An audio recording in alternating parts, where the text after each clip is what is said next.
नमस्कार दोस्तों, स्वागत करते हैं आप सभी का टिकेस न्यूज़ यूपी में एक बार फिर से। और चलिए बात करते हैं आज उत्तर प्रदेश की ताज़ा खबरें टुडे ब्रेकिंग न्यूज़ इस अपडेट वीडियो के माध्यम से। और चलिए उत्तर प्रदेश की तमाम नॉन स्टॉप 25 बड़ी खबरों पर नजर डालते हैं। सीएम योगी का आदेश, यूपी में 19 सितंबर से शुरू होगी मुख्यमंत्री आरोग्य मेला। यूपी में 19 सितंबर से आरोग्य मेला का आयोजन किया जा रहा है। साथ ही सीएम योगी आदित्यनाथ इसको लेकर यूपी में कोविड-19 से बचाव और उपचार की व्यवस्था को प्रभावी बनाने के निर्देश दिए हैं। इनमें सभी प्रकार की बीमारियों के उपचार की व्यवस्था किया जाएगा। साथ ही फिरोजाबाद, आगरा, कानपुर नगर, मथुरा आदि प्रभावित जिलों में स्थिति पर लगातार नजर रखी जा रही है। साथ ही मुख्यमंत्री ने जहां पे शुक्रवार को लोक भवन में उच्च स्तरीय बैठक प्रदेश में कोविड-19 की स्थिति पर समीक्षा कर रहे थे। अवैसी पर राष्ट्रीय ध्वज के अपमान का आरोप, बाराबंकी में एक और मुकदमा दर्ज। साथ ही एआईएमआईएम के अध्यक्ष असदुद्दीन अवैसी के खिलाफ बाराबंकी में साथ ही शुक्रवार को एक और मुकदमा दर्ज हो चुका है। अवैसी पर राष्ट्रीय ध्वज के अपमान का आरोप लगा है। इससे पहले गुरुवार को धार्मिक भावनाएं भड़काने समेत कई धाराओं पर केस दर्ज किया गया था। उन पर बिना अनुमति जनसभा करने, लोगों को रामसही मस्जिद के नाम पर भड़काने का आरोप लगा था। मुकदमे में साथ ही यहाँ पे प्रधानमंत्री मोदी और साथ ही मुख्यमंत्री योगी आदित्यनाथ के खिलाफ अभद्र टिप्पणी भी आरोप लगा है।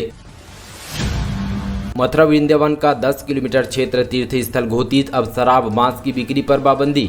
यूपी की योगी सरकार ने मथुरा और वृंदावन में 10 किलोमीटर क्षेत्र को तीर्थ स्थल घोषित कर दिया है। साथ ही श्री कृष्ण जन्म को लेकर केंद्र पर रखकर 10 किलोमीटर वर्ग मीटर के क्षेत्र को तीर्थ स्थल घोषित किया गया। अब इस क्षेत्र में मांस और शराब की बिक्री पूरी तरह से रोक रहेगी। तीर्थ स्थल घोषित किए जाने के इलाकों में लगभग यहाँ पे नगर निगम 22 वार्ड है। योगी सरकार लगातार तीर्थ स्थलों के विकास पर काम करेगी। योगी आदित्यनाथ के द्वारा यहाँ पे अयोध्या, वाराणसी, मथुरा में सुविधाएं बेहतर करने पर काम किया जाएगा। महिलाओं के लिए बड़ी घोषणा, 2022 में सरकार बनती ही हर महीने 2000 रुपये देगी सपा। साथ ही बता दें कि यूपी विधानसभा चुनाव के मद्देनजर सपा प्रदेश अध्यक्ष ने भाजपा सरकार पर जमकर हमला बोला। सपा के प्रांतीय अध्यक्ष नरेश उत्तम पटेल ने कहा कि देश की 70% पूंजी भाजपा के 200 पूंजी मित्रों के पास है। साथ ही देश के 130 करोड़ आबादी के पास मात्र 27% पूंजी है। इतनी नहीं, आर्थिक विषमता कांग्रेस के शासन में कभी नहीं थी। साथ ही सपा प्रदेश अध्यक्ष ने इस दौरान महिलाओं को लेकर बड़ी घोषणा किया गया। उन्होंने कहा कि 2022 में सपा की सरकार बनती है तो यूपी की महिलाओं को 500 रुपये नहीं बल्कि 2000 रुपये हर महीने दिए जाएंगे। पीएम मोदी 26 को दिखाएंगे 25 नई ई बसों को हरी झंडी। लखनऊ में इन 8 रूटों पर आसान होगा सफर। प्रधानमंत्री का 26 सितंबर को प्रस्तावित दौरे के बीच 25 नई इलेक्ट्रॉनिक बसों को गोमती नगर में स्थित इंदिरा गांधी प्रतिष्ठान में हरी झंडी दिखाएंगे। उसी दिन ये बस शहर के 8 रूटों पर चलने लगेगी। इससे लोगों को साधारण बस के किराए के बराबर ही एसी ई बसों पर सफर करने का मौका मिलेगा। यूपी में गन्ना पेराई 17/2022 के लिए सट्टा आपूर्ति जारी। साथ ही जाने सरकार ने क्या किए अहम बदलाव। साथ ही दोस्तों, उत्तर प्रदेश में गन्ना पेराई 17/2021-22 के तहत सट्टा और आपूर्ति नीति जारी किया गया। गन्ना विकास की नीति में किसानों के हित में अहम बदलाव किए गए। अब किसान यदि जमीन का क्रय विक्रय करता है तो उनका बेसिक कोटा हस्तांतरित होगा। साथ ही उच्चतम गन्ना किसानों को उपज में बढ़ोतरी के लिए प्रार्थना पत्र को देना में शुल्क नहीं देना होगा। ऊर्जा मंत्री श्रीकांत शर्मा बोले, ग्रामीण क्षेत्रों को भी मिलेगी 24 घंटे बिजली।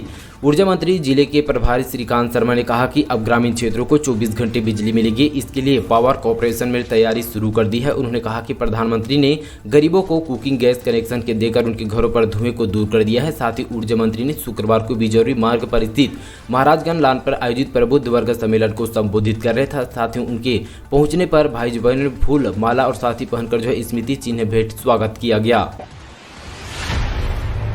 दिल्ली मेरठ एक्सप्रेसवे पर मिलेगी विशेष छूट। साथ ही 10 यात्राओं पर नहीं देना पड़ेगा एक भी टोल टैक्स। जी हाँ दोस्तों, अगर आपका वाहन दिल्ली मेरठ एक्सप्रेसवे पर रोजाना आवागमन करता है तो आपको एक विशेष छूट मिलेगी। एक महीने में 10 यात्राओं पर टोल टैक्स नहीं देना होगा। साथ ही टोल टैक्स वसूली शुरू होती है यह व्यवस्था लागू की जाएगी। इसकी सुविधा टोल प्लाजा ऑनलाइन व्यवस्था के माध्यम से की जाएगी।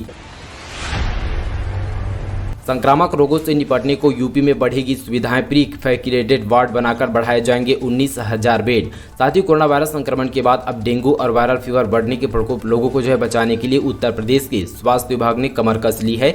मरीजों को आसानी से बेड उपलब्ध हो सके, इसके लिए पुख्ता इंतजाम किए जा रहे हैं। अब सरकारी अस्पतालों में प्री फैब्रिकेटेड वार्ड तैयार किया जा रहा है। साथ ही करीब 19,000 बेड बढ़ाए जाएंगे। स्टील और साथ ही फाइबर तैयार वार्ड ढांचे का इस्तेमाल स्थापित किया जाएगा। इसमें अत्याधुनिक सुविधा वाले बेड उपस्थित होंगे। आज पश्चिमी यूपी में फिर करवट लेगी मौसम, इन इलाकों में भारी बारिश का अलर्ट।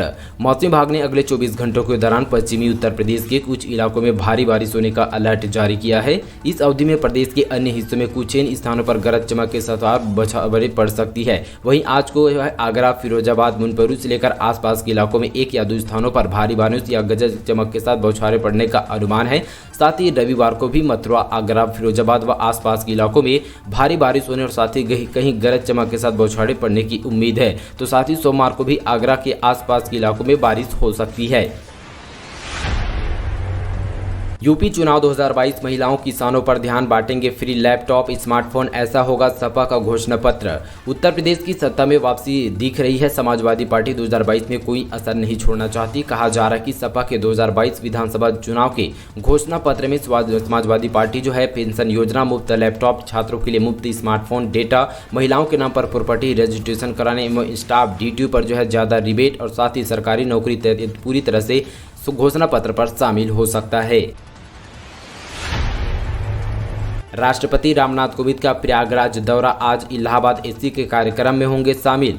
राष्ट्रपति रामनाथ कोविंद जो है यूपी के प्रयागराज का दौरा आज करेंगे। वे इलाहाबाद हाईकोर्ट में आयोजित होने वाले कार्यक्रम में शिरकत करेंगे। राष्ट्रपति का प्रयागराज में तकरीबन 6 घंटे तक कार्यक्रम होगा। इलाहाबाद में हाईकोर्ट इस कार्यक्रम में सुप्रीम कोर्ट के सीआईजी लेकर एनवी रमन भी शामिल होंगे। वहीं उत्तर प्रदेश के मुख्यमंत्री योगी आदित्यनाथ, राज्यपाल आनंदीबेन पटेल भी इस कार्यक्रम पर शिरकत करेंगे। कार्यक्रम खत्म होने के बाद शनिवार को ही राष्ट्रपति कोविंद वापस जो है राजधानी दिल्ली लौट जाएंगे। माया का ऐलान, इस बार माफियाओं को नहीं मिलेगा टिकट, मुख्तार अंसारी की जगह भीम राजभर लड़ेंगे चुनाव। बसपा सुप्रीमो मायावती ने विधानसभा चुनाव में टिकट देने को लेकर स्थिति पूरी तरह से साफ कर दी है। साथ ही बसपा इस बार आपराधिक छवि को लोगों को चुनावी नहीं लड़वाएगी, इसलिए बसपा विधायक मुख्तार अंसारी का टिकट मुंह में नहीं पूरी तरह से काट दिया जाएगा। उनके स्थान पर बसपा के प्रदेश के अध्यक्ष भीम राजभर को मैदान पर उतारा जाएगा। आगरा में पीएम मोदी के कंधे पर विराजमान हुए भगवान गणेश मूर्ति बनी आकर्षक का केंद्र। जी हाँ दोस्तों, आपको बता दें देश भर में मनाया जा रहा है गणेश चतुर्थी शुक्रवार से शुरू हो चुकी है। ताज नगरी आगरा में इस बार गणेश चतुर्थी प्रथम देवता गणेश जी प्रधानमंत्री मोदी के कंधे पर विराजमान नजर आ रहे हैं। साथ ही इसके अलावा भगवान शंकर को गणेश जी कोरोना वैक्सीन लगाते नजर आ रहे हैं। ट्रैफिक ई चालान भरने के लिए नहीं लगानी पड़ेगी बेवजह भगदौड़। साथ ही यूपी में अब घर बैठे भुगतान की सुविधा। साथ ही ट्रैफिक नियमों को तोड़ने पर यातायात के ई चालान भरने के लिए अब लोगों को बेवजह इधर उधर भड़कने की जरूरत नहीं होगी। उत्तर प्रदेश राज्य विधिक सेवा प्राधिकरण इस मामले में लोगों को बड़ी राहत देने जा रही है। साथ ही एमवी के लिए जो है साथ ही मोटर व्हील एक्ट के तहत दिए गए चालान पर घर बैठे भुगतान कर सकेंगे।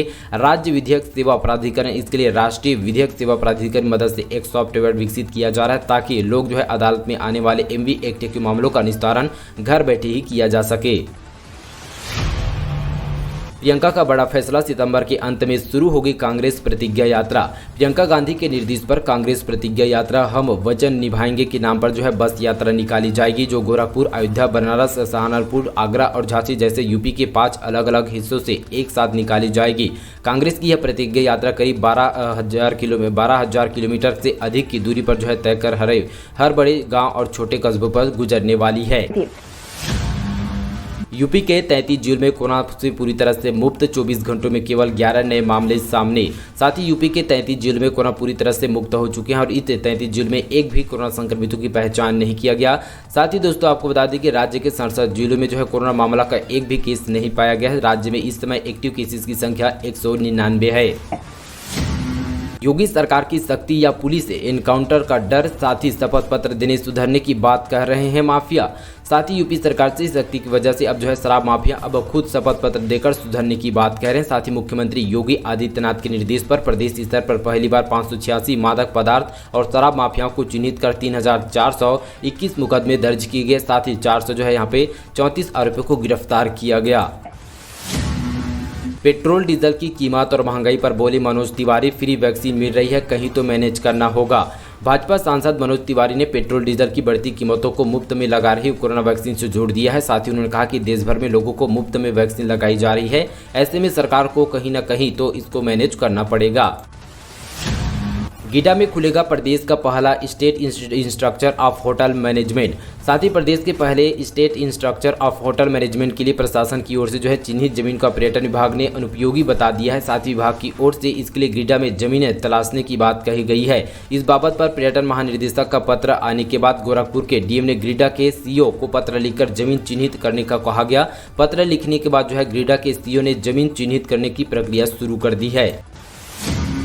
फिरोजाबाद में डेंगू के डराने वाले आंकड़े, 100 शैय्या अस्पताल में 77 और बच्चे की डेंगू की पुष्टि, 410 मरीजों का इलाज जारी। डेंगू और वायरल का असर जो है कम होने का नाम नहीं ले रहा है। साथ ही 100 शैय्या अस्पताल में इलाज जांच कराई जा रही है, जिसमें से जो 70 बच्चे डेंगू की पुष्टि हो चुकी है। इसके अलावा डेंगू के रैपिड जांच में 165 बच्चे भी यहाँ पर प्राथमिक रूप से लक्षण पा चुके हैं। साथ ही मेडिकल कॉलेज के प्राचार्य डॉक्टर संगीता अनेजा ने की ओर से जानकारी आंकड़ों के मुताबिक 24 घंटों में 180 नए मरीजों की पहचान किया गया। साथ ही वर्तमान में 410 बच्चों का इलाज जारी है। कोरोना के बाद डेंगू मरीजों को लेकर सीएम योगी चिन्हित, बोले पूरे प्रदेश में अब प्रभावी बनाए जाएंगे सर्विस सिस्टम। कोरोना की दूसरी लहर से पूरे प्रदेश भर में पूरी तरह से जो है यहाँ पे हाहाकार मचा हुआ है। साथ ही दूसरी लहर में कोई लोगों को अपनी जान से हाथ धोना पड़ गया। वहीं इन दिनों कोरोना फिलहाल काबू पर है और ऐसे में यूपी के कई जिलों कोरोना से मुक्त हो चुके हैं। तो वहीं वैश्विक महामारी कोविड-19 प्रभावी नियंत्रण करने के बाद यूपी सरकार ने जो है डेंगू, मलेरिया समेत अन्य संक्रामक बीमारियों से ग्रसित मरीजों पर पैनी नजर बनाए हुए हैं। उत्तर प्रदेश के पूर्व सैनिकों के लिए अच्छी खबर, मिलेगी दूसरी नौकरी। इन संस्थाओं में 1381 पदों पर होगी भर्ती। साथ ही आपको बता दें कि मातृभूमि की रक्षा करने के बाद सेना डिस्चार्ज होकर वापस आने वाले सैनिकों के लिए जल्द ही नौकरी के अवसर यहां पे उपलब्ध होंगे। 4 संस्थानों में जहां 1381 नए पूर्व सैनिकों की तैनाती की जाएगी। इलाहाबाद विश्वविद्यालय में प्रवेश के लिए आवेदन 11 सितंबर यानी आज से, परीक्षा अक्टूबर के दूसरे सप्ताह में। साथ ही इलाहाबाद विश्वविद्यालय जो है यहाँ पे 17/2021-22 के जो है तक स्नातक प्रथम वर्ष प्राप्तांक प्रथम सेमेस्टर में प्रवेश के लिए ऑनलाइन आवेदन की प्रक्रिया जो है आज से शुरू होने जा रही है। आवेदन की अंतिम तिथि 3 अक्टूबर तक निर्धारित की गई है। सभी पाठ्यक्रमों के प्रवेश की परीक्षाएं अक्टूबर के दूसरे सप्ताह में आयोजित की जाएगी। साथ ही 18 अक्टूबर से नए सत्र की शुरुआत होगी। परीक्षाओं की अलग अलग तिथियां शीघ्र घोषित की जाएगी। अभ्यर्थी जो है वेबसाइट www.aupravesh2021.com पर आवेदन कर सकते हैं।